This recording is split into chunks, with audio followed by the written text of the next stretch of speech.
Hi everyone, welcome to ANU Debating's British Parliamentary demo debate video. What this video will hopefully do is just show you a basic BP format debate along with an explanation of the different speaker positions and teams within the BP format and a short explanation of what POIs are for those of you that haven't used them before. So without further ado, we're going to get started. And I'm going to begin with just a couple of quick notes on BP debating and what it looks like.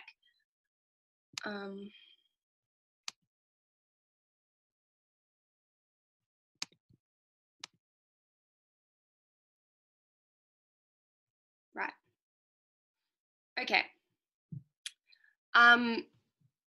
The first sort of key aspect of BP debating is obviously that there are 4 teams, which is very different to 3v3 style debating, in which there are 2 teams. Another difference is that the speech length within BP is 7 minutes as opposed to 8 minutes. And the other key difference is that there are points of information within BP debating, which I will go on to explain. So the 4 teams that exist within BP debating are opening government, opening opposition, closing government, and closing opposition. And all 4 teams are in competition against one another. Both opening and closing government support the motion, and opening and closing opposition oppose it. Now, the role of opening government, which consists of the Prime Minister and Deputy Prime Minister, is to sort of just support the motion in the same sort of way that an affirmative team in a 3v3 motion would. And the opening opposition plays a similar role to the negative team in a 3v3 competition. The role of closing government is to also support whatever the motion is, but use arguments that are new and distinct from those of the opening government. So whilst you are supporting the same side of the motion, in closing government, you need to extend upon or offer new arguments to that which were offered by your opening. And these new arguments are what is known as an extension. Closing opposition serves the same function as closing government, except obviously for the opposing side of the motion. The speaking order goes as follows. So we go Prime Minister to Opposition Leader. Oh my God. Opposition Leader to Deputy Prime Minister. Yeah. Okay, so those arrows are messed up. It's getting better. So we go Prime Minister, Opposition Leader, Deputy Prime Minister, Deputy Opposition Leader. Please ignore the fact that those arrows in the opening are wrong. And then we go Deputy Opposition Leader to Government Member to Opposition Member to Government Whip, and Government Whip to Opposition Whip. Those arrows probably made it more confusing. So just to reiterate, the entire opening half debates and then the closing half debates. I hope that makes sense. The other sort of key thing to note about BP debating is it includes these things called points of information. So a POI is a short interjection, which can be up to 15 seconds that can be offered during another speaker's speech. These can be clarifications, questions, or short pieces of rebuttal that the person receiving the POI must respond to during their speech. POIs cannot be offered during the first or final minute of a speaker's speech. And essentially, you cannot offer a POI to someone who is on your own team or on the same side of the debate to you. So closing opposition, for example, cannot offer opening opposition a POI. The opposition bench can only offer POIs to the government bench, and the government bench can only offer POIs to the opposition bench. Yeah. So speakers don't need to accept POIs every time they are given or at all, but you should accept at least 1 to 2 POIs during each speech. To offer a POI, a speaker can raise their hand, stand up, or say point of information or point of clarification. If the person receiving the POI does not want to accept it, they can just say no, not right now, or just wave their hand down or ignore it. If you are ignored, you should assume that your POI has not been accepted. If you are giving a speech and you do want to accept a POI, you or to clarify who you were accepting the POI from. So just say, I'll take a point from opening now, or a point from closing, and so on. Okay, so that's the basics of BP. Hopefully it becomes more clear throughout the course of the debate. Today's topic is that this House regrets the rise of hookup culture.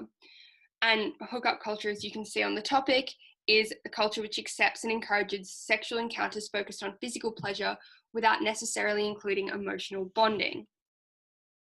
The first speech is from opening government, is from Prime Minister. The first speech is from Prime Minister, who is a member of the opening government team. And their role is to introduce the case of the opening government team. A world in which hookup culture is normalised, like the world that we live in currently, we have a world in which people feel pressured to engage in sexual activities that they wouldn't have otherwise, to engage in sexual activities without communication, without satisfaction, and without being safe. We see that more women are shamed through hookup culture, and that is why it is a world in which we regret. So, let's talk about what a world without hookup culture would look like. We think that this world would look like a few things. Firstly, we think, and we know really importantly here, that there would still be protective measures for the people that choose to engage in these kinds of activities, such as like sex workers, and there would still be support for people who need help in these areas. We think that this comes through like feminism, this comes through campaigns against like slut shaming of women, which we've seen developing in the 5th and 4th wave of feminism. We'd see that women are like not shamed for their sexual preferences, even more so than currently, because of the fact that instead of feeling that they're pressured to have casual sex from a younger age with people that they don't know, instead they're able to take autonomy over losing their own virginity and aren't shamed for the fact that they might be a virgin. We think that this world realistically would involve people being largely unenthusiastic about casual sex, because instead of society telling you that you need to go to a party, get smashed and have sex with 3 guys, society tells you that actually sex is something that you should be excited about, that you should do when you feel comfortable, and that you should do with someone that you feel safe, not just because your friends are doing it. And we think that parties and that kind of culture around hookup culture perpetuates that, which I'll explain more in a moment. So we think that realistically, the majority of people are going to be largely unenthusiastic about this kind of hookup sex culture. So I'm going to be talking about 2 things in this debate. Firstly, I'm going to be talking about the effects of hookup culture rather briefly, and then I'm going to be discussing some harms of hookup culture and how we mitigate them under our side of the house. So let's look at the effects of hookup culture.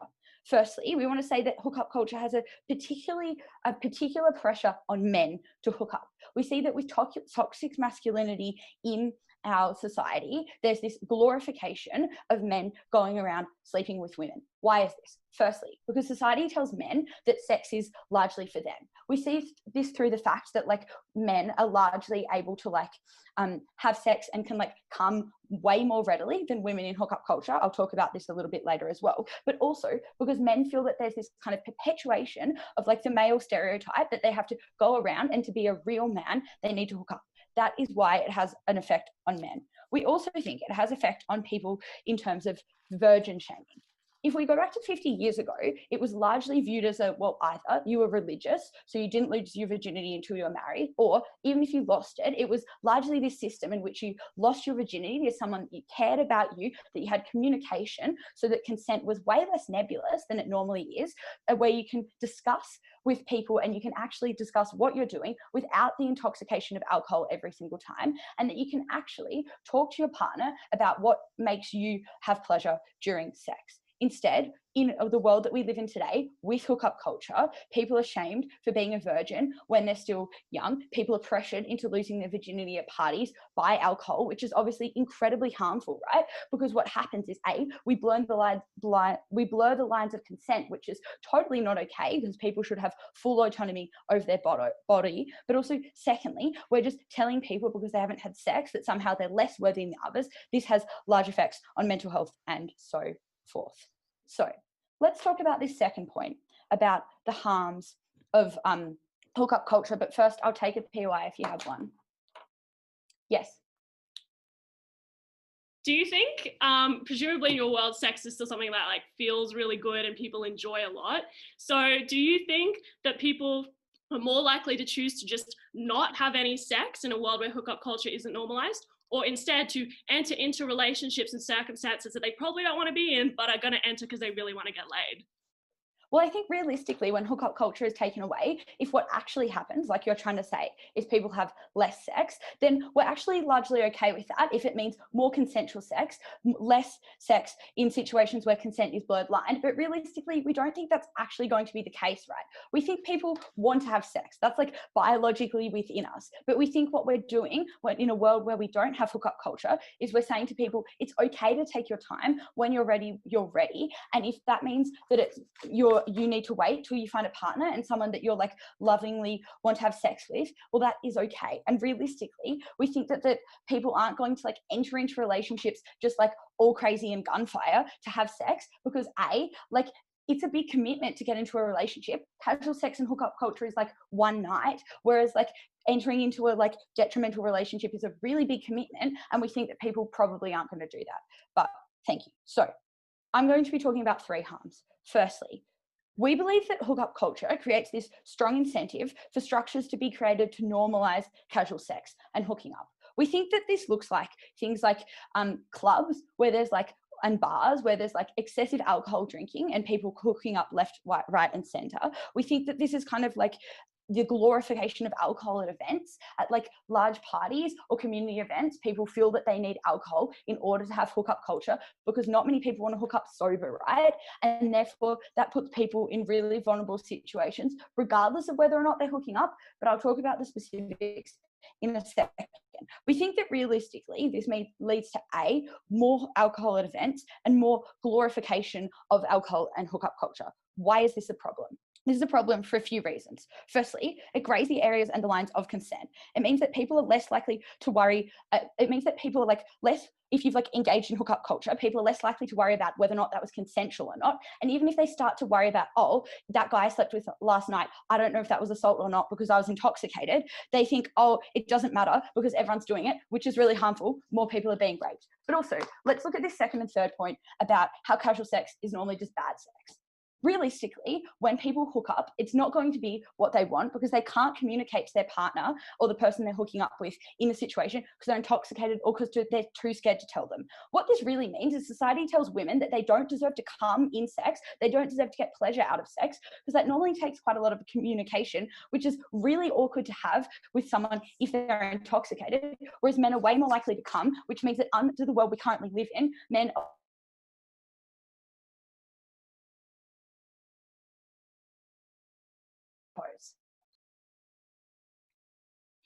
The second speech is from the Leader of the Opposition, who is a member of Opening Opposition.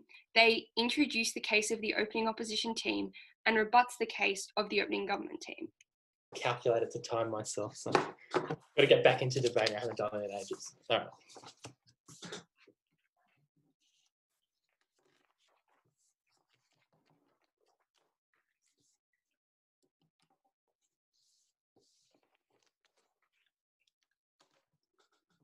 Given that this was a regret promotion, it was a bit disappointing to see that the Opening Government didn't really present us with any countervailing norms that would exist in a society without hookup culture. We'll tell you about what we think the alternate world looks like in a minute.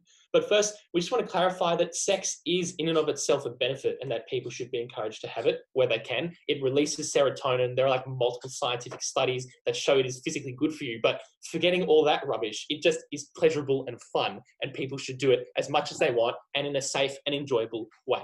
I'm going to do 2 things in this speech. First, I'm going to ask some framing questions. We're going to talk about what hookup culture actually looks like, as well as what would the alternative world look like by the government. And then I'm going to prove 2 things. Firstly, why this hookup culture liberates women and LGBTQ+ groups. And secondly, why hookup culture leads to sex positivity and therefore healthier relationships. But firstly, I want to talk about a little bit of rebuttal, which will also be partially integrated. The first thing that they tell us right from the get-go is that people with a hookup culture norm will feel pressured into unsafe, non-communicative sex that is not enjoyable. We think that this is not broadly true, and that only really young people, only younger people kind of engage in hookup culture as much, and they are not, they did not grow up in the same sort of society with the same sort of norms and self-shame that the opposition seems to think they would have. But they then like shifted this to focus on a concept of toxic masculinity and how hookup culture encourages men to be like alpha predators and to like seek out women and have sex with them. We think that toxic masculinity would exist anyway. Like that is not what hookup culture is about. And in order to show you that, I'm going to ask our first framing question, which is, what is hookup culture? We think hookup culture, as talked about in the topic, is the glorification of sex for physical sake alone. And that looks like things like developing apps that facilitate those connections, like Bumble and Tinder or whatever. But also it looks like being able to go out with or without alcohol and being able to get with someone without being judged, being able to have multiple casual but consensual interactions. And we think that like it does not necessarily involve alcohol and clubbing. That is a separate thing, although they can interlink. But in regards to their point about how hookup culture leads to like large assault, like large levels of assault when you're drunk, we think that alcohol and clubbing would occur anyway. And in a world without hookup culture, where positive sex is not normalized, if you were to be assaulted when drunk, you would be less likely to talk about it. And that is, in fact, bad. That links to the second point that I'll bring you. But secondly, our second point of framing, sorry, Dom, I'll get to you later, is what would the alternative world look like? We think that the alternative world like is one where you don't really have sex until marriage, or you can't have sex without an emotional connection, or unless you're in a long-term relationship, and one that does not glorify the physical pleasure of sex. And we think that that world has existed in the past and is the world that we are changing from. And that is reinforced and compounded by forces like the church and the government, and in general, just like men controlling women, that like put out propaganda and say that like women should not be promiscuous and that they should be reserved and that sex should not be about the pleasure of a woman. We think that there are still quite strong norms suggesting this, and that hookup culture is the only alternative we have to it. And that's why we think hookup culture is important. Before I get to my 2 points, I'll take a POI from Dom. You're right, alcohol would exist anyway. Likewise, sex would exist anyway as well, so we would also get the benefits of sex. The difference is you can't just fiat it out. It will exist, and it exacerbates the harms that hookup culture provides. So those things get worse on your side than on ours. Yeah. Well, as we'll get to in my later point, we think that hookup culture also like improves education about sex, and that makes sex better. But also, we think that there would just be less sex in your world, and importantly, people would be stuck in stale, like unfulfilling, unpleasurable relationships that they feel like they can't leave, because then they would be missing sex as well. So, 2 points. Firstly, why does hookup culture liberate women and LGBTQ+ people? We think there are two kind of sub-stakeholders here. The first is that people who would engage in hookups either way, and the second is like people who are kind of sexually repressed and probably wouldn't. We have a couple reasons. Firstly, we think that hookup culture doesn't shame normal out-of-marriage sex, and that's really important. We think that it actively encourages the exploration of your sexuality in a way that it is safe and allows you to find acceptance in society, and that strongly impacts people's well-being. That means that without a hookup culture, if you were to hook up or have like a sex outside of a relationship, you'd probably feel pretty shit, and you would probably like start self-loathing. Secondly, we think that by allowing that hookup culture allows an exploration of these things without the effort of a long-term relationship and without having to deal with another person's emotional fragility when all you want is like physical pleasure. Thirdly, we think it normalizes other sexual interests like fetishes and kinks, which can be like very pleasurable for people. But finally and importantly, we think that it allows an individual exploration of what is physically feels good for you, and that established sexual pleasure is something that's really important. We think that these 4 reasons are particularly important for these 2 groups. For the first group of people who would engage either way, we feel like they are probably shunned in either world. For example, if you grow up in a religious community that encourages you not to have sex until marriage, then like that probably exists in either world. However, at least under our world, there are some sort of countervailing norms. Even if they're not the strongest in your specific community, they do exist, and you are able to, like, maybe if you want to move to a different community and find those norms.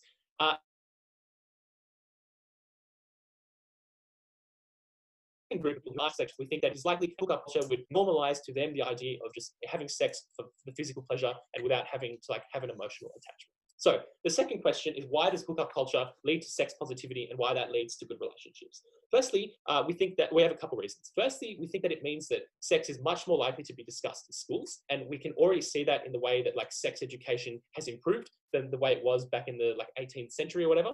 And importantly, like that, and like, you know, people get taught about all sorts of things, and that is really important for them to have safe sex as well as to like feel okay and comfortable with having sex in general. But secondly, we think that you are no longer required to be owned by someone in order to engage in sex. And thirdly, we think that through hookup culture, in order to like actually find it physically enjoyable, you probably need to like communicate quite well what your interests are to another person. And in that way, it encourages good communication skills. And finally, we think that it normalizes the concept of walking away from unpleasurable experiences and saying, actually, I'm not enjoying this, I'm going to leave. And all those things are important because in the absence of the norm of hookup culture, the predominant way in which most people would get sex is through a relationship which may be stable. And in fact, to rebut Briar's points, like relationships are probably worse for consent because relationships have this idea of continued consent, and like the man thinks that they can have sex with the woman whenever or whatever. And also people are often afraid to leave relationships, especially in a world where the only prevailing norm is that you need to be in a fulfilling emotional relationship in order to enjoy sex. That is worse for consent, worse for sex, and an inherent harm. Thank you. The next speech is from the Deputy Prime Minister, who is a member of the opening government team. This speaker continues and closes the case of the opening government team and obviously rebuts the case of the opening opposition team. Cool, can everyone hear me? Great.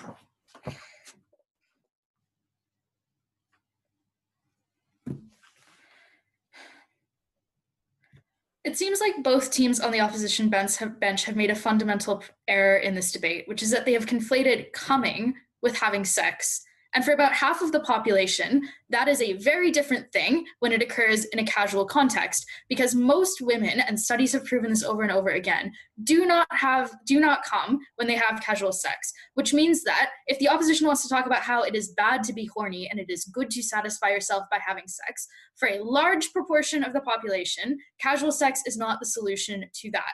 And similarly, all of the kind of like physiological benefits that Ollie wants to talk about, again, just do not accrue to a substantial part of the population, and the part of the population we should probably care the most about in this debate when they have casual sex. So, importantly, understand that while it is easy and good to argue that orgasm is a good in this debate, types of sex that occur due to hookup culture alone are largely negative ones. Those are things like drunken hookups that occur because of the fact that men are pressured by hookup culture to aggressively pursue sex, and women are shamed for not engaging in that sex, and they are called prudes when they don't. Which means then that even if it isn't something like the drunken hookup that happens at Mooseheads, it is also things like, for example, the hookup that happens on your first date from Tinder because you want to have a relationship perhaps, but you have to accept in a world with hookup culture that if you don't have sex on that first date, the person you are dating will find somebody else who will, and they will probably prefer that person to you because of the fact that there's this normalization that men want sex all the time and they should be able to have sex all the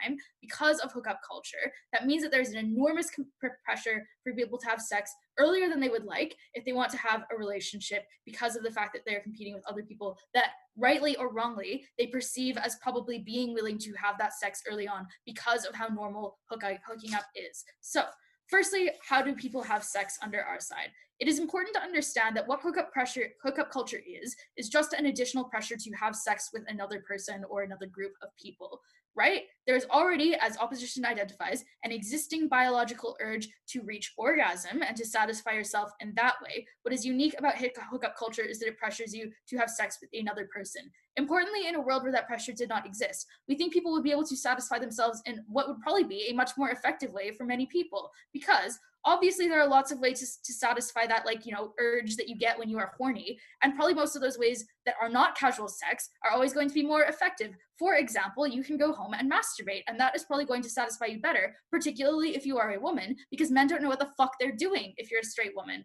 unlucky enough to be a straight woman. So, importantly, therefore, if they want to make the argument that, like, not having sex is, like, really, really bad and people are horny all the time and it would be sad if they could not satisfy themselves by going out to Moose and getting super pissed and getting with somebody that they barely know, probably that is not the argument for them to make, because we think that, importantly, things like women's rights and things like the erosion of religious norms and the erosion of shame around having sex and discussing sex probably still happens symmetrically because of the fact that you have things like campaigns for sex workers' rights, because of the fact that you have campaigns against the oppressive forms of religion. All of that happens symmetrically. So importantly, in a world where hookup culture does not exist, people are still more comfortable discussing the fact that they have a desire to have sex and they have a desire to reach orgasm, which means that probably what you get instead of hookup culture is, and this is really an ideal for us, masturbation culture instead, where perhaps there is more of a discussion around purchasing sex toys. Perhaps there's more of a discussion around what feels good for you and how you can satisfy that urge in a way that does not leave you drunk and at moose heads at the end of the night. So importantly, we think then that probably what that means is that people still seek out ways to make themselves feel good. But in a world where hookup culture does not exist, they do so in a much more healthy way. Because the counterfactual under our side is not some sort of weird thing where you still shame people who have casual sex. That was obviously never going to occur because of the fact that all of those civil rights movements that we talked about still occurred without hookup culture occurring under our side. What actually happened was a world where you had a sort of idealized version of the types of norms that existed in the past. It was a world where probably people were told that the best form of sex is sex with somebody that you have an emotional connection with and somebody that you have a relationship with. It is probably a world where that is seen as the ideal. And I think rightly so, because that often is the healthiest and the best forms of sex. But importantly, I think because of the fact that there was that work done to erode the sort of double standards that were applied to women but not to men, probably what happens to women who do want to have casual sex under our side is that they're still not shamed for it. They're probably seen in and interact with sex in a similar way to most men in, for example, religious communities do, which is that they want to have sex with somebody that they are married to or are in a committed relationship to, but they are probably not shamed if they choose to pursue casual sex. Like if they are raised in a world where emotionally connected sex is the ideal, but there's not shame for engaging in casual sex, or at least there's not as much shame for engaging in casual sex as existed in the past.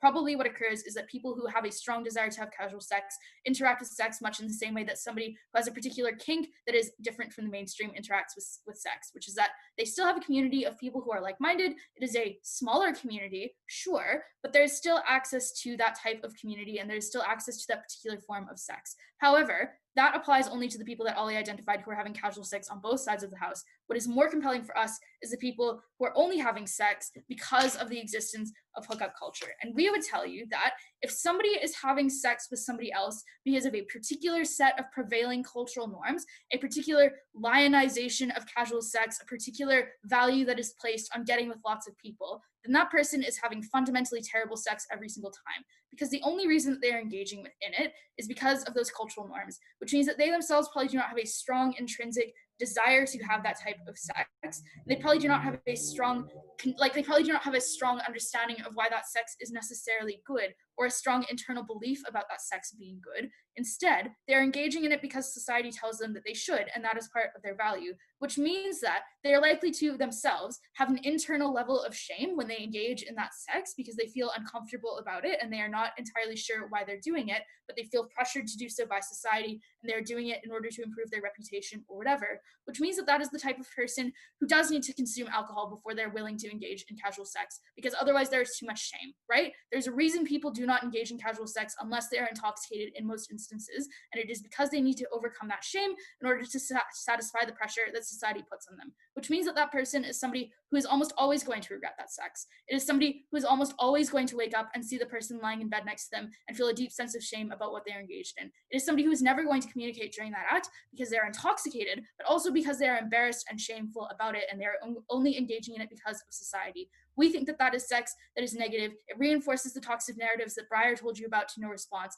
and it leaves that person feeling terrible, but also unable to even interrogate why they feel terrible because they think their behavior is normal. It probably is, but if it is normal, how can it be bad? They think there's something wrong with them instead of looking to society. That was fundamentally negative. It meant more people were being assaulted and they did not even know it, but they still suffered all of the negative consequences of feeling embarrassed and shameful and deeply broken. That was awful, and we stood against it.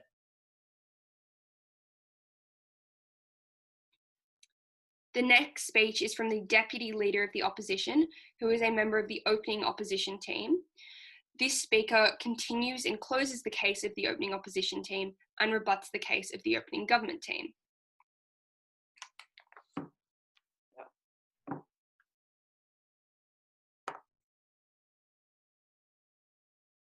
Panel, government can't get away with two things in this debate. Firstly, they've proven no link between alcohol and sex and like assault and like unpleasurable circumstances arriving directly from hookup culture. There's no direct link that hookup culture is what causes alcohol and sex to come together. Those things come together outside of hookup culture. They come together probably in a safer instance when we have hookup culture norms that I'm going to talk about. But secondly, they haven't given you a clear conception of what regretting hookup culture looks like. Because if we regret hookup culture, obviously alternative norms are going to be more pervasive and are going to be the preference norms in society, the norms that are going to be perpetuated. We tell you that historically, when we look at how sex has been viewed, we tell you that historically, prior to hookup culture, those norms were women shouldn't have sex, or women who do have sex are immoral. Those people are the sorts of people that you shouldn't engage with. They're people who are going against God's word. We think that it's stuff like you shouldn't talk about sex as like their best case scenario. That sex is something that happens in the private space of your home with a husband and a wife, and it doesn't occur in an environment where people are able to have sex for physical enjoyment. Those are worlds in which they could not just say, oh, but there'd never be shame if you have casual sex just because we prefer relationships. Obviously, in a world where you do not have hookup culture as an acceptable norm, no thanks, Dom, you do have the perpetuation of those alternative historical norms which have existed throughout history, which were just that sex is not something you talk about, sex is not something women should engage in, sex is not pleasurable, sex is bad. We think that there are certain norms which are unacceptable, and we would obviously prefer a world where we had hookup culture, which is made accessible, sex more something that we can communicate about, and sex something that is more accessible to women. Okay, 3 things in this speech. Firstly, I'm going to talk about pleasure and the notion of like the sorts of communication and pleasure that you're able to get from hookup culture. Note that this is a very comparative debate, and I will be noting what occurs in the alternative. I'm going to secondly look at what the sorts of consent and toxic masculinity looks like during hookup culture and without hookup culture. And then I'm going to look at the alternatives for accessing pleasure in the instances where we do not have things like hookup culture. So, looking at pleasure, they tell us that hookup culture is not pleasurable because often the sex is not good because it does not result in an orgasm, right? We think that there are a couple things to note here. Firstly, that is obviously also true in marriages. That was obviously also true throughout history because it was women don't have sex for fun. Women have sex so they can pop out a baby for their like 20-year-old like husband who's 20 years older than them. That is obviously a much worse norm and a much more perpetuated norm because you're also told that you're in a loving situation. You have an emotional bond in that environment, that you're someone who should be engaging in that. We think that when you say sex is something that you can engage in casually, we have seen so many more women engaging in like finding out what the female orgasm is like, finding out whether or not they can access the female orgasm and whether or not that's something that they are experiencing in that interaction or whether or not they should go elsewhere to experience that interaction. When you have the acceptance of hookup culture, there's a higher chance that you are likely to meet and be able to have sexual encounters with other individuals who will respect and understand the importance of sexual enjoyment. That is less common when you perpetuate the notion of relationships where it's about that emotional connection, not about the physical enjoyment that you can derive from sex. But also, they tell us that you're likely to look at masturbation or you're likely to engage in finding sexual pleasure elsewhere in the absence of hookup culture norm. We tell you that the most powerful thing hookup culture has done is tell you that sex is something that is good and sex is something that you should talk about and you should be able to educate yourself on. Before that, it was something you talked about behind closed doors. It was not something you asked questions about. It was not something you told your husband to do, like, please do this, please do X to me to make this experience more pleasurable. That was not something that was accepted. What happens with hookup culture is sex is something that is okay to be discussed, something that's okay to be educated on. And with that, you're more likely to get people engaging in masturbation, engaging in finding out other ways to like sexually pleasure themselves. And we think that even where like society and like government education hasn't caught up, we've seen that like media and like the way that we've been able to interact with that has changed. We get shows like sex education, something that would never have come through without the development of sex being acceptable, sex being something that should be talked about. That is incredibly powerful. They also tell you that like drunken hookups occur. We think that the comparative is much worse. The comparative is you end up in relationships where you're told you just have to have sex because you're in a relationship. You are unable to communicate what you want in that relationship, notably because there's the idea of continuing consent, the idea that once you're in that relationship, you consent to any sexual interaction because you are in a relationship, because of being in that interaction. We think that is incredibly harmful. And we think that means that you have things like not being able to speak out about not enjoying sex. And we think that's significantly worse. We also think that obviously alcohol and sex still come together in the opposition's world. It's just that you get shamed for it. So you're less likely to talk about bad interactions. You're shamed for it, so you're less likely to engage in finding like there are less avenues to find people who would be better to have sex with. And we think that is significantly worse. We think that without hookup culture, women are called sluts much more often. That was the pervading norm that existed. That is an incredibly damaging norm because it damages uniquely women's sexuality and women's engagement in sex, which is something they've been locked out of for centuries. We think women should finally get to enjoy that without being told that they are a slut for doing so. I'll take a POI from Dom. How inclusive has all of that sex positivity and that norm of hookup culture been for women of colour or fat gay men? it's been significantly more conclusive than the alternative, which is that you just shouldn't have sex, or you shouldn't engage in it, or you shouldn't talk about it. Women of color in particular are becoming more able to access sex in a hookup culture environment, where it is not just you have to engage in that in marriage when you at the point in which you're in a long-term relationship, because it makes sex more accessible. We think that obviously sex where you're engaging in casual interactions also has less expectation on aesthetics or expectation on an emotional connection, because it is about that pleasurable interaction. It is easier to find individuals to have sexual encounters with on the outside of the house in hookup culture. That is harder to do when you have to be in a relationship. They have to tick like the aesthetic box, they have to tick the emotional connection box, you have to have similar interests, you have to enjoy being in each other's company, you have to get married one day. That is a much harder world for all of those groups of people to find sexual interactions. We think that is really bad. They tell us now that sex is for men, that pleasurable side doesn't happen, and that consent is an issue with pressure. We think that the fact that it is young people who have been able to grow this norm of hookup culture and who are the ones who predominantly enjoy it is reflective of the fact that they are able to overcome historical oppressive norms which are not overcome without hookup culture. That's why we don't see women who are older or men who are older feeling like that they can engage in hookup culture, because it is still unacceptable, because they grew up in a world and in a society where hookup culture wasn't the common norm, and those norms were things like don't have sex when you're married, and we think that is incredibly harmful. So we don't think that sex and hookup culture is just for men, notably also because you can't have sex without another party, so automatically people have to consider or have to conceptualize what that other person feels like to some extent, and we think that that occurs much more outside of the house. We don't think it's enough for the opposition to say, oh, feminism exists and feminism advances these things. Obviously feminism and the way that it's been able to engage with sex has come from this hookup culture. They've worked together to establish norms of women should have sex, women should feel liberated to have like sexual encounters that are consensual whenever they want, wherever they want, if they choose to, and that is something that comes and works together with feminism. Feminism is not able to counteract norms of sex shouldn't even be talked about if we have not accepted a norm that sex is something that we can talk about. Sex is something that we should support and engage in. Probably the strongest material we get from them is that people are called prudes, or people are locked out of feeling accepted in society when we have hookup culture. The important thing to note is that there are so many pervasive norms which hookup culture still has to counteract, and hasn't completely counteracted. We hope that it continues on this trajectory. That means that people who often do not feel shamed for not engaging in casual sex, because there are those counteracting norms which are like, it's perfectly normal to be in a relationship and to have sex in that relationship. But note that in the alternative, right, those people probably might not get into a relationship because they could get into a relationship in our world and have sex in that instance. The alternative is that they probably are still shamed or repressed in some form in the opposition's world, and that no benefit arises there. We think that hookup culture has been incredibly important for sex positivity and increasing the enjoyment of women, and that is incredibly important. So proud to be gay. Now we are moving into the closing half of the debate. So the first speech of the closing half of the debate is from the government member, who is part of the closing government team. Now, this speaker introduces the new material or extension of the closing government team. They should explain how their material is new and distinct from the arguments given by opening government. And if they want to, they can rebut the material of the opening opposition team if there is anything outstanding. Chair, I hope that closing opposition makes an actual attempt to engage with a realistic counterfactual, because it's important to note here that the only way that opening opposition got any benefits was by claiming that female liberation and discussions around sexual health and any kind of feminism were inherently tied to this notion of hookup culture, which they just are not, okay? Opening Gov touched on it, but I'm going to go into a little more depth about why notions around female liberation and sex positivity can absolutely happen without the norm of hookup culture.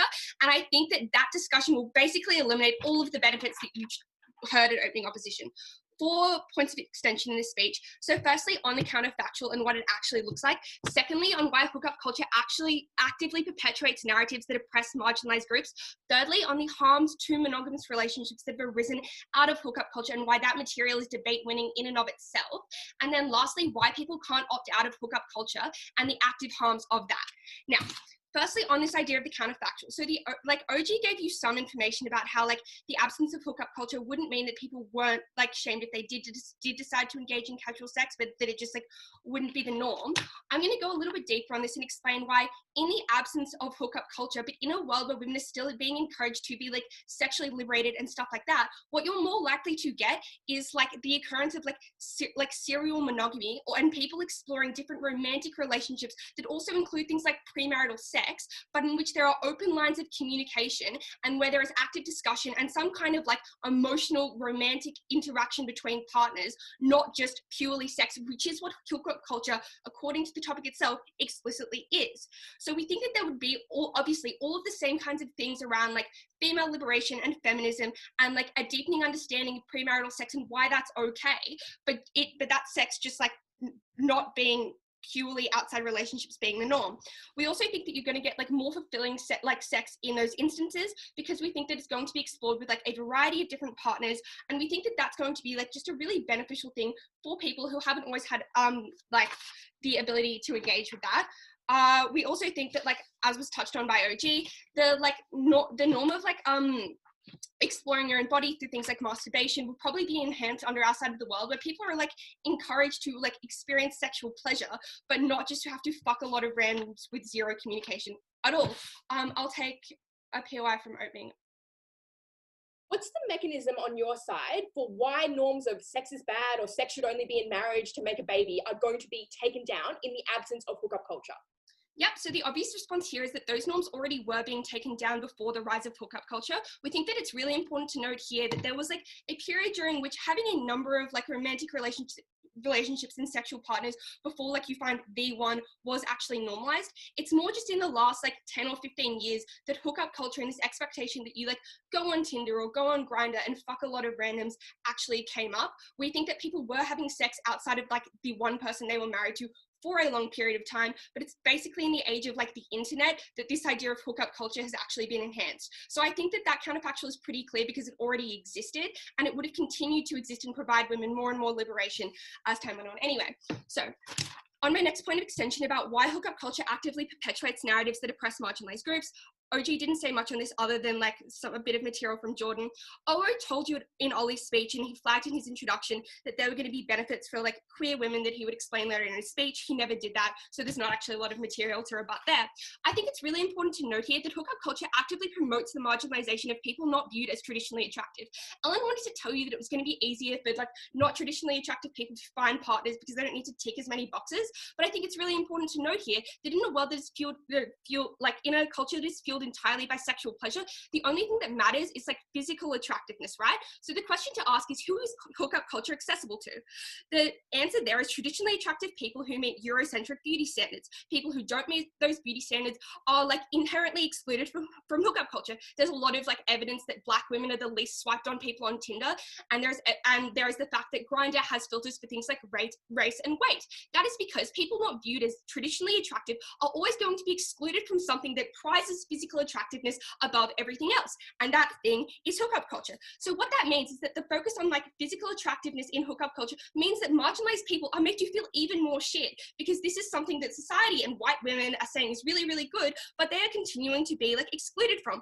I also think it's important to note here that hookup culture makes people feel as though they're entitled to sex, and people who are members of privileged groups, but for whatever reason, maybe because like they have some character flaw, but are like otherwise privileged and would normally have sex in the context of hookup culture, when they don't get it, become really toxic. And you can see that with incels, right? Because hookup culture is given this narrative that like white men should be entitled to sex because they tick most of the boxes of physical attractiveness.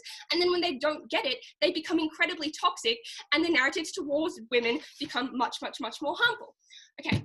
The next point of extension I'm going to raise is why hookup culture harms like actual relationships. So I just want to point out here that like obviously sex within a relationship can be a really, really fulfilling and happy thing, but in a world where sex is devalued, you're likely to get an increase in things like infidelity, because the impact of sex on like a person and their relationship is undermined. What that's going to lead to is a world in which there's more cheating, there's less trust in relationships, and there's more manipulation, because people think they need to have sex with their partner, because if they don't, the partner can just break up with them because there are a million people out there who would otherwise fuck them. I think that that's a really big harm. I think that everybody concedes that like romantic relationships are generally good. So we think that the harm on monogamous relationships that comes as a result of hookup culture is really important and probably debate winning for us. The next point of extension is like why people can't opt out of hookup culture, and that's a really big harm. OG briefly touched on how people may feel a pressure to have sex with people they wouldn't if hookup culture did exist, but I think it's important to take it further than that and note that in a world where hookup culture is the norm, if you're not having sex, the question becomes, what is wrong with you? Why aren't you fucking people? That's a really thing to note, because it's valid for people not to want to fuck strangers. That's something that's really important to note. It might be due to religious reasons, cultural reasons, because of experiences people have had with things like sexual assault, or literally any reason. People don't need to justify why they don't want to have sex with people. But in a world where hookup culture is the norm, if you're not single and constantly having casual sex, people begin to question what is wrong with you. And that can be a really, really massive harm. The next point of extension that I didn't flag earlier is why, like, hookup culture degrades the importance of consent. So OG brought you some material on consent, but didn't really talk about it too much. And I'm going to add a new mechanism about why hookup culture degrades consent. So as I spoke about earlier, right, in this world where people constantly feel entitled to sex, particularly if they are privileged, like Euro-looking like white men, people feel that they are entitled to have those sexual encounters because society is telling them that they can. But in a world where people constantly feel entitled to sex, particularly white men constantly feel entitled to sex, it makes it a lot more likely that when somebody does actually say no to them, right, they're going to be less likely to understand that concept. If you feel constantly entitled to sex because you are constantly having like sex with people who say yes, when somebody actually says no or doesn't give like affirmative enthusiastic consent, you're more likely to understand that concept and to actually respect it. So I gave a lot of harms there. I think it's pretty clear that hookup culture shit. Very proud to propose. The next speech is from the opposition member, who is a member of the closing opposition team. They introduce the new material or extension of the closing opposition team, rebuts the arguments of the closing government team, and this speaker should also explain how their material is new and distinct from the arguments given by opening opposition, and if they want to, they can rebut the material of the opening government team. Oh, sorry, hang on a sec. Gross. All right.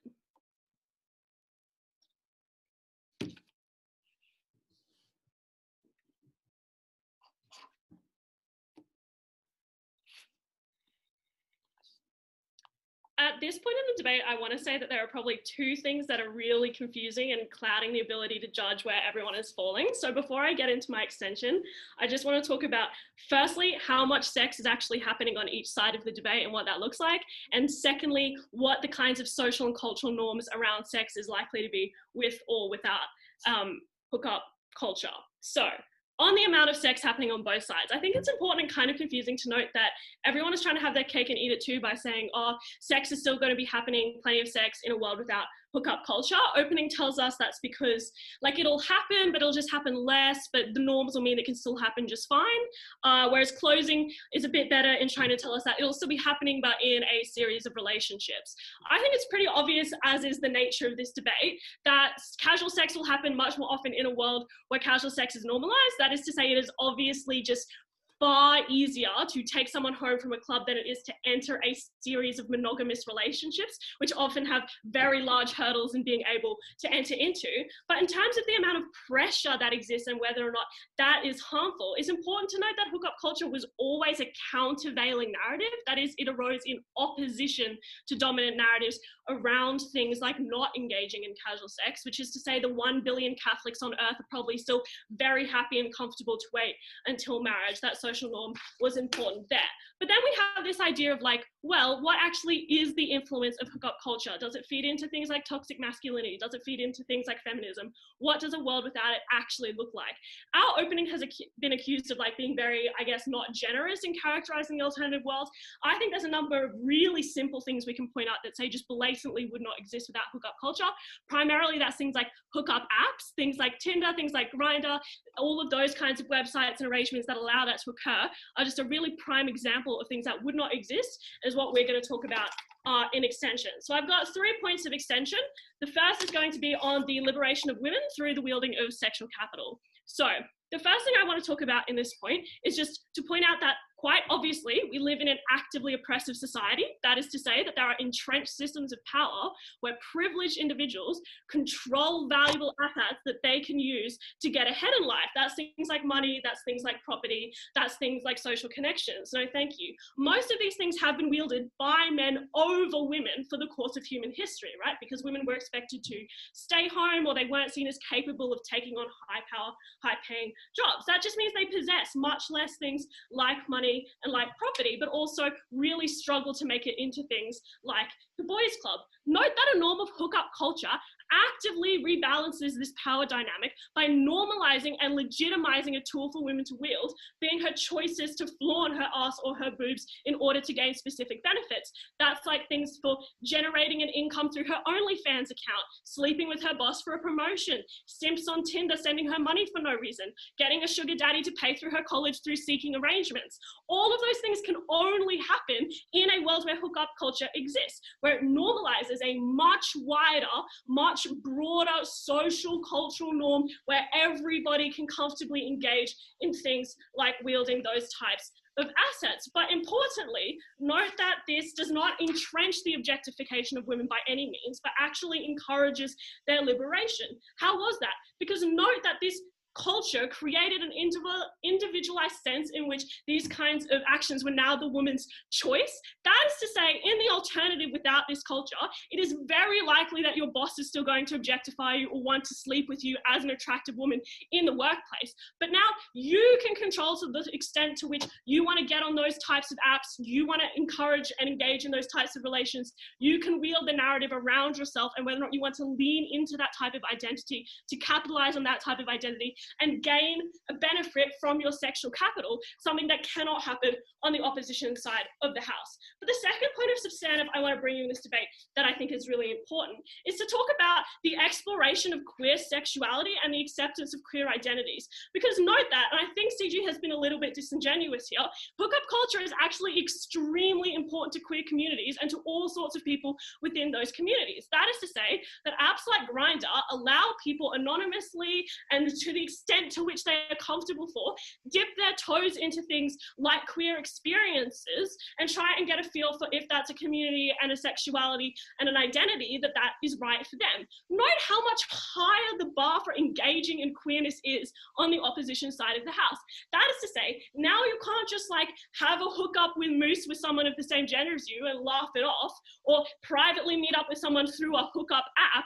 Instead, you have to engage in a relationship with that individual if you want to pursue that sexuality. That obviously is a much higher bar because you have to sort of now decide if you're out and decide if you're comfortable committing to something like a relationship in order to experiment sexually. Obviously, that is so much easier to do on our side of the house. We can download a hookup app where you can take someone home from a club and just try on that identity. I'll take a POI from Jordan.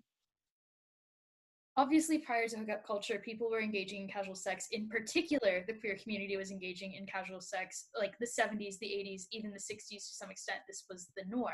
What we tell you was hookup culture was bad because it meant that people were pressured to have sex, and that pressure meant that that sex was almost always negative. It is a small proportion of people who have OnlyFans accounts, but a very large proportion who have sex that they are pressured into when they are drunk, that they are not comfortable with, and that they feel very bad about afterwards. Can you please weigh these things against each other? I don't know. To be honest, looking at both of these things is very confusing to me, because you say that in the 60s and the 70s, all these queer people in clubs are like taking each other home, but none of them are pressured, and the alcohol and the clubbing environment and that culture was not a pressure in that circumstance, but you're trying to claim that it now is in the status quo.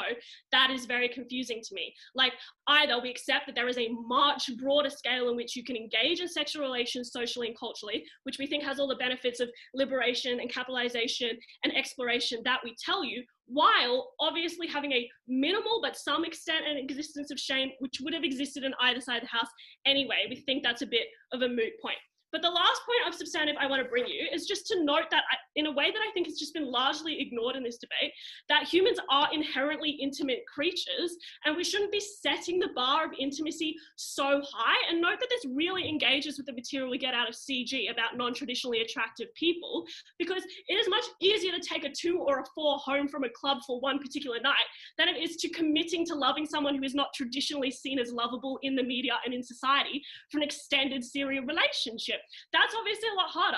We think we shouldn't be locking out and rejecting the capacity of all ugly people to interact with any form of intimacy, which is obviously much harder for them in a world where that widespread intimacy is not normalized. We're so proud to oppose. The next speech is from the government whip. So this is who was a member of the closing government team. This speaker should summarise the debate in a similar way to third speakers in 3v3 debates. They should explain why the closing government's extension beats all other teams in the debate.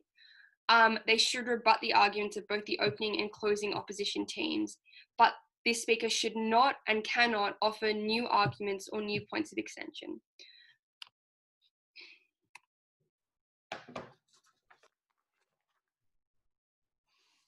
Okay. Two things I'm going to do in this speech. First of all, I'll characterize the norms and the counterfactual one last time for the op bench with hope that they can deal with it at whip. Then I will go through all of the liberation benefits and everything vis-a-vis our extension and show why ours beats all of the arguments made both in closing and opening opposition, and also is better than what our opening did, even though they are probably still second. So well done to them on that. Let's start with characterization of the norms, because Tony just told you she's confused by Jordan's POI, because if there was hookup culture before, wouldn't all the pressure and alcohol exist? And this is the same response we got from the POI that I asked to opening opposition. The reason why it is different on their world compared to our world is because of the dominance of that norm, where hookup culture takes more and more place and it starts to destroy things like the gay scene and the gay dating scene, and it is all replaced with hookup apps like Grindr. That means that you cannot opt into a relationship, which means that you do have to opt into just the one norm that exists in the status quo. In the past, you could opt into both. Yes, obviously there would be some pressure against that, all the things that the opposition has said in this debate, but to the extent that pressure existed, it was able to be broken. Now you have destroyed those scenes, which was material that we gave you at closing government that got no response, was that things like relationships have been destroyed because on their side, everyone has moved towards this. We've said that we should devalue commitment and things like that. On our side, if you were really horny, you could probably find someone for all the reasons I've given of people just wanting to come. But the thing that is harder for people to buy into and harder to have structures around is protected as well, which gives people the benefit of the stability of relationships. The fact that so many gay bars, even in major cities like Melbourne, have been destroyed since the advent of Grindr, because now you just go on there and you get laid, has stopped people from forming those sorts of relationships. On our side, we had more choice. Yes, we probably had less of the sex. We had less of the harmful sex. Yes, some of the less good sex as well, but that was a trade-off that we were willing to make. But also what we'd say is that the benefit of our side is that ability of choice helps the most marginalized groups in this debate, which that side chose to ignore throughout it. The second thing quickly on characterization before I move into the real meat of this debate, let's just go through the benefits of opening opposition and show why none of them really matter. Because they said that people can discuss sex and they can ask for what they want in sex. No, that was more likely to happen on our side. Most disempowered people often don't feel comfortable in a hookup with someone they do not know, telling them to do something kinky or like saying like that they haven't come yet. That is why women are very likely to fake orgasms in those. They're more likely to do that when they feel safe with someone and feel like they can have an open conversation and the person won't just leave them to go to the next person down the bar. On sex positivity and sex education, you can be positive about sex without it being a meaningless thing, because that is what this norm is. It is not the ability to have sex with more than one person. It is that sex should be divorced from any sort of relationship or any sort of like interaction on personality or anything like that. That it is purely an end in and of itself. And that is why all the push towards sex education happens on our side as well, because all those feminist norms still exist, because women still want access to things like contraception. Those things would still happen when you're having multiple monogamous relationships, for example. So we still get all of those things and we can still be sex positive without sex being just a meaningless little jaunt that you do every Friday night at Moose or Cube. So that's the benefits of opening up out of this debate. It's also half of the extension of closing off out of this debate, but I'll deal with the rest in a second, don't you worry. Let's move on to the ideas of liberation and the benefits. Let's first of all go through our extension that got pitiful response from closing opposition. We gave you two specific things, only one of them got one sentence of menial rebuttal. The first one was on intersectionality between this and other problems, such as race and beauty standards that excludes marginalized groups from benefiting from this narrative, which means that insofar as there may be some benefits on the op to this narrative, it is only to the most powerful in society. What other responses we get? From opening opposition, we get no, because you only need to tick one box on their side, whereas on our side it's multiple boxes. That ignores the analysis we give you, which is that the box of beauty means less now, because you don't need to get 10 out of 10 on beauty and on personality now. You can outweigh a 4 attractiveness with a 10 personality, whereas in hookup culture, the 10 personality means fuck all. So if you don't have the looks, you are totally fucked on their side. On our side, if you're a 10 looker and like a 3 personality, you can still probably get some sort of menial relationship relationship, but that person probably doesn't deserve happiness anyway. But at least people with a good personality who might be a bit fat get the benefits on our side.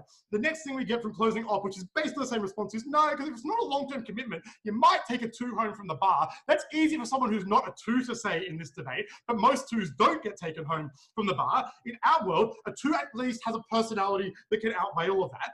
The harm of this, which needs to be engaged with, is that these groups are some of the most vulnerable in society. When you are talking about groups that are already marginalized economically, socially, politically, and all of that, to marginalize them sexually as well increases the harms of mental health, of social exclusion, of all the things that are applied in our society far worse, which is why we do not stand for it. The second thing we get, which gets literally no response, is the increase in violence and manipulative relationships, which is that insofar as this norm has increased the lack of trust, it has increased infidelity and things like that. It means that people are more willing to manipulate people in relationships because they are scared that that person will leave them for a better route at the end of the day, and that people feel entitled to that sex. They got literally no response despite like minutes of analysis in Maddie's speech. They'll need to do that at will. Let's look, and it'll be too late then anyway, let's look at how that beats all of the benefits that still stand from the opposition case in this debate. Let's start with the mechanism that we get from closing opposition for liberation, which is sexual capital. What we hear is it gives you something to leverage. 3 responses. 1, only some people get this, and it is the most powerful. So the people that are able to leverage the capital this gets are already those that were relatively empowered in the feminist movement and things like that beforehand. The second thing is it is not exclusive to hookup culture. Sex can also be used in traditional values as well. We've seen, for example, women in Kenya, where you do have traditional family norms, withhold sex for political change, and it has been effective there. It is not specific to hookup culture, but also actually hookup culture stops you from doing that in an effective way because the like basic economics of supply and demand, right? When everyone is going out and doing hookup culture, if you withhold sex until you get something, they'll just go to someone else who will not withhold sex. That requires, like, it has a huge collective action problem that they're going to need to explain at WIP as well. On queer identity, this was dealt with the response in the POI from Jordan that like that stuff could happen anyway. It just would happen to a lesser degree, and that is fine. But also, it makes it so much worse dipping yourself into those cultures as well, because you get the racism and the vitriol that exists on places like Grindr, which stops a lot of people feeling comfortable in that community. The gay community was far better before it was dominated by hookup culture, far more inclusive. It may have been slightly higher bar to get in, but at least when you got in, you were accepted and you were treated as part of the community and the family. Means that you don't get the benefits of entering in slightly easier if those benefits are destroyed. On consent and sexual gratification, the last thing standing for an opening opposition, those again only flow to the most powerful in society and also are unlikely to because they will not feel safe and comfortable in those relationships anyway. So they're not going to ask for sexual gratification. They're not going to speak up when they aren't wanting to consent to that relationship. That's why the pressure gets worse. That's why closing government wins this debate. The last speech of the debate is from the opposition whip, who is the second member of the closing opposition team. This speaker summarises the debate in a similar way to a third speaker in 3v3 debates, should explain why the closing opposition's extension beats all other teams in the debate, should rebut arguments of both the opening and closing government teams, and cannot offer any new arguments or new points of extension aside from rebuttal.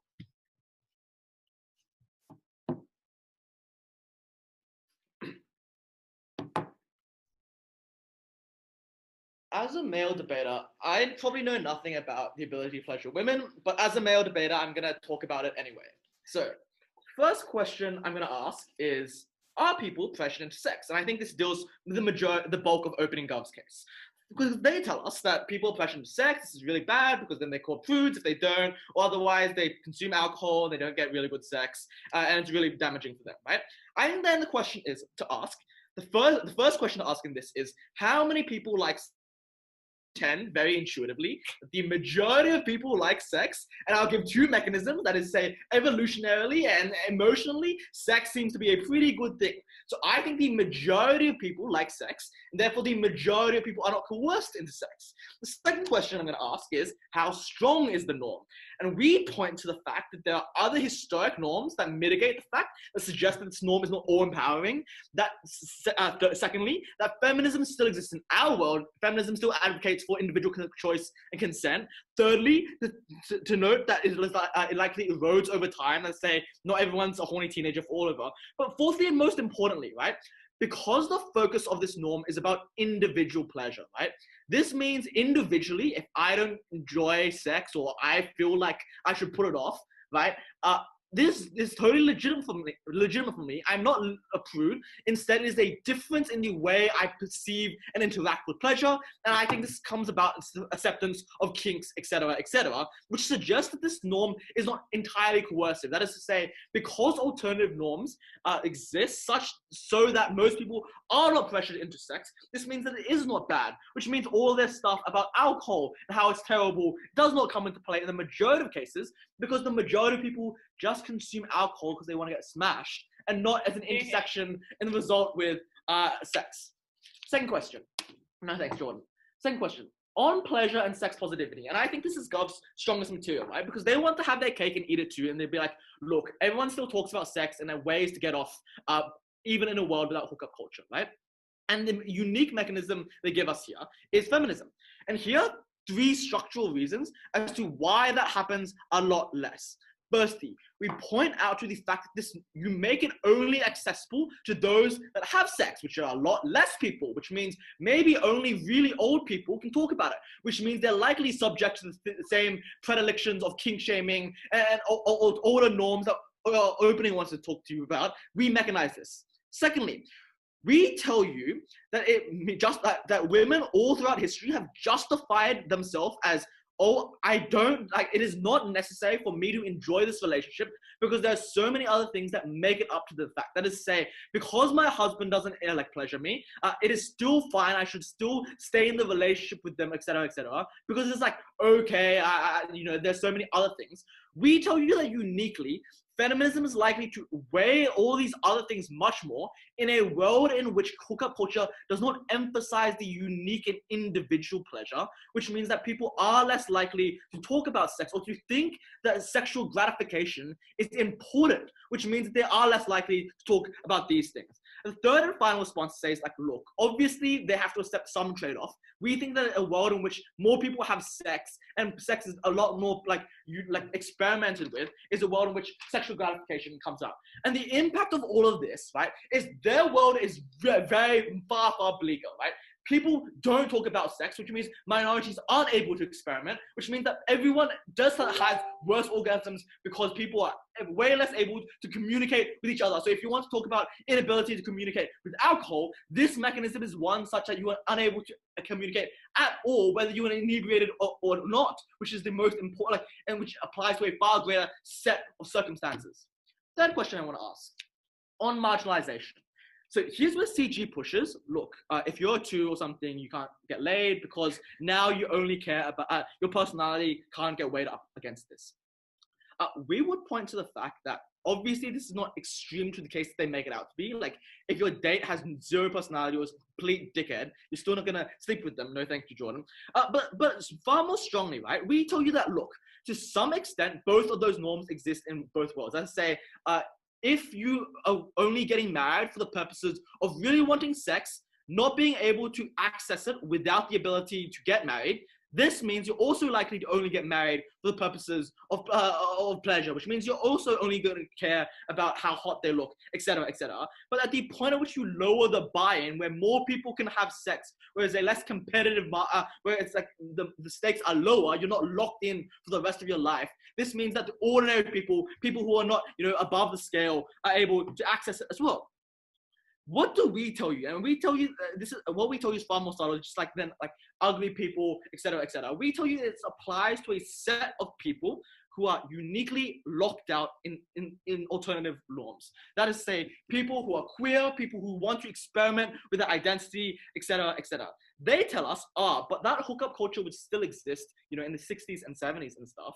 We point to the fact that this lowers the barrier of entry, firstly, to the mechanism of experimentation, and secondly, through the mechanism of the fact that you would be less willing to justify the fact that someone gives you physical pleasure if they're the same sex as you, if you justify it based on the idea that, but my church, my religion tells me that I ought to weigh that less against the spiritual emotional connection. Jordan, I'll take you now. What we tell you at Opening Government is that most of the sex that happens because of hookup culture, the casual sex, is largely unfulfilling and bad and leaves people feeling ashamed afterwards, and certainly in many cases does not get them off. At the end of that, why is more people engaging in a fundamentally harmful thing a benefit for you guys? And how can you blame anything in this debate? Because surely you contend that sex in marriage or whatever your good or utopia is good. And at the point at which we tell you the majority of people aren't coerced into sex, the sex during hookup culture is the same as the sex during marriage, or even better, so it's better in that instance. Final question on sexual capital, right? We tell you uniquely that hookup culture allows for a means in which it is justified or accepted to sleep with other people, which means you can now use your sexual capital to benefit yourself. What are the responses we gave you? I think the strongest response is to say, but supply and demand. But the difference is in the alternative. You are still coerced into having sex with your boss. Your boss still pressures you into doing this. At least now you have the ability to change that kind of supply and demand. They tell us, but what if a woman is still willing to sleep with them? I think in the alternative, they're also still able to coerce people into sleeping with them. We give them an ability to fight back, to shape the narrative. Why is this more important than the infidelity analysis they give us? I think this is to say, because that is presupposed by the idea that, the things they want to highlight, which say you're entitled to sex, etc., we tell you that people who are locked out now have the ability to shape narratives, so happy to oppose. Okay, I'm really sorry for the shoddy PowerPoint, but I really hope that this video has made BP debating a little more clear now that you've been able to see it in practice.